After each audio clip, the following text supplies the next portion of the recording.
Баршаңызға сәлем, сіздермен өзім жасайтын квашеная капуста рецебімен бөліскім келеді. Осындай 2 литрлік банкідегі квашеная капустаны біз 1 апта ішінде тауысып қоямыз. Рецептке қажетті ингредиенттер әрине ол орамжапырақ, сәбіз, тұз және қайнаған су.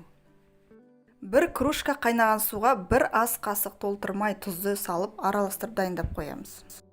900 граммдай орамжапырақты турап осылай дайындап алдым. Оған 100 граммдай сәбізді үкіштен өткізіп дайындап алдым.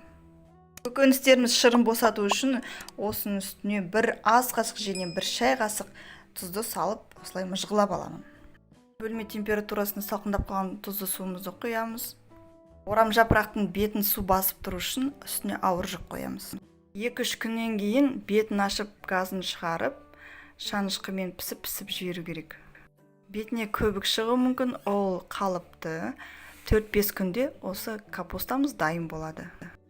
Сұйық май құйып, салат қып жеуге болады. Өте дәмді әрі пайдалы. Ас болсын.